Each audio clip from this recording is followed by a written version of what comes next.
जय Shri Krishna to all. तो आज मैं आपके लिए लेके आई हूँ जो अपने पुरुषोत्तम मास की कथा चल रही है उसका 10वां अध्याय। कथा शुरू करने से पहले अगर आपने अभी तक मेरा चैनल सब्सक्राइब नहीं किया हो तो सब्सक्राइब कर लें और बेल आइकन भी प्रेस कर लें ताकि मैं जो भी नई वीडियो अपलोड करती हूँ आपको नोटिफिकेशन मिल जाए। और वीडियो पसंद आए तो लाइक करना ना भूलें। तो चलो शुरू करते हैं 10वां अध्याय। दुर्वासा का उल्लंघन कर ऋषि कन्या द्वारा शिव की आराधना। नारद जी बोले, हे तपोनिधे महातेजस्वी क्रोधी दुर्वासा ने विचार कर ऋषि कन्या को क्या हितकारी उपाय बतलाया सो मुझसे कहो। सूत जी बोले, हे ब्राह्मणों, नारद का प्रश्न सुनकर श्री नारायण बोले, हे नारद सुनो, मेधावी ऋषि की पुत्री का दुख दूर करने के लिए कृपालु मुनि ने जो गुप्त उपाय कहा वह मैं कहता हूँ। दुर्वासा बोले, हे सुंदरी सुन, गुप्त से भी गुप्त एक उपाय मैं तुझसे कहता हूँ जो किसी से कहने योग्य नहीं है, परंतु तुझसे विस्तार पूर्वक न कहकर संक्षेप में कहता हूँ। हे सुभगे, इस मास से जो तीसरा मास आएगा वह पुरुषोत्तम मास है। हे रमणी, उस मास में तीर्थ में स्नान कर लेने से मनुष्य भ्रूण हत्या के पाप से भी छूट जाता है।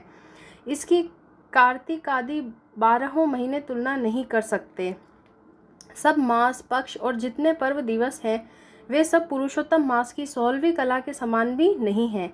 वेद में जितने साधन और जितने परम पद प्राप्ति के जो साधन कहे हैं वे भी उसकी 16वीं कला के बराबर नहीं है। 12,000 वर्ष तक गंगा स्नान करने से और सिंह की बृहस्पति में गोदावरी में एक बार स्नान करने से जो फल प्राप्त होता है, हे सुंदरी, वही फल कहीं भी एक बार पुरुषोत्तम मास में स्नान कर लेने से प्राप्त हो जाता है।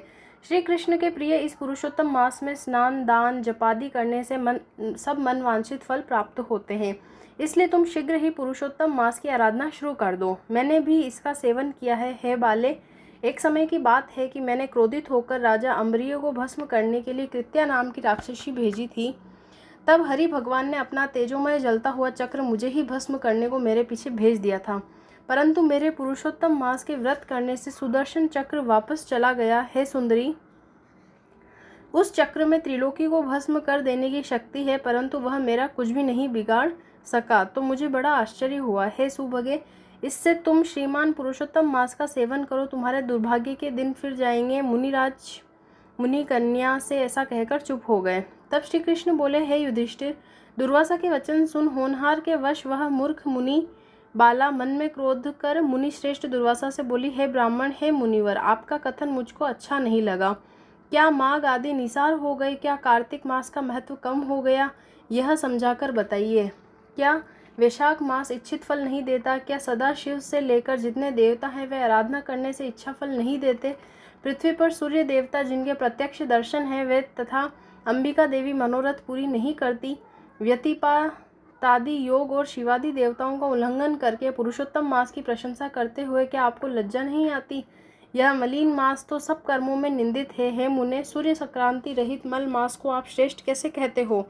मैं सब दुखों से पार करने वाले श्री हरि को जानती हूँ। हे भूदेव, मैं रात दिन विचार कर यह देखती हूँ कि जानकी जीवन राम और पार्वती पति शंकर से बड़ा अन्य कोई देवता नहीं है जो मेरा दुख दूर कर सके। हे विपेंद्र, हे मुने, मैं इनको छोड़ मलमास की क्यों पूजा आराधना करूँ? ब्राह्मण पुत्री के मुख से यह वचन सुनकर क्रोधी मुनि का शरीर क्रोध से जलने लगा। नेत्र लाल हो गए तो भी दयाद्र होकर मित्र की पुत्री को शाप नहीं दिया। सोचने लगे, यह मूढ़ बुद्धिहीन अपना हित अनहित को नहीं जानती।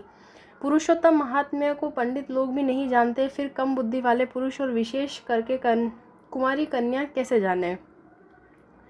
यह बिना माता पिता की अनाथ बालिका दुख रूपी अग्नि से तपित है, यह मेरा अत्यंत उग्र शाप कैसे सहेगी? यह सोचकर मन में दया आने के कारण क्रोध को दूर करते हुए मुनि शांत चित्त हो उस कन्या से बोले, अरे अबोध बालिका, मित्र की कन्या होने के कारण मैं तुझ पर कुपित नहीं हूँ।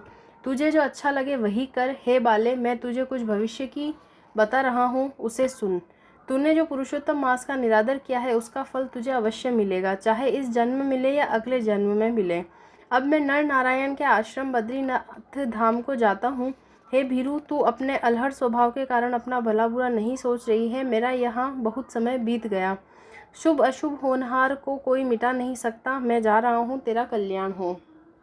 श्री कृष्ण बोले, ऐसा कहकर महाक्रोधी तपस्वी मुनि तुरंत चले गए। पुरुषोत्तम मास का अनादर करने के कारण वह कन्या उसी क्षण कांतिहीन हो गई।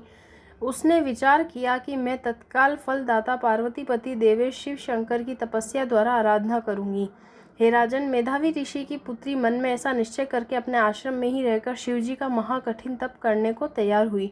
सूत जी बोले, वह बाला मुनि के प्रबल वचन त्याग कर समस्त फल के देने वाली लक्ष्मी नारायण की उपासना को छोड़कर तथा सावित्री पति ब्रह्मा को छोड़कर केवल शंकर की पूजा करने लगी। इसी के साथ 10वां अध्याय समाप्त होता है। अगर आपको मेरी वीडियो पसंद आ रही है तो कमेंट सेक्शन में ज़रूर बताएं। जय श्री कृष्णा।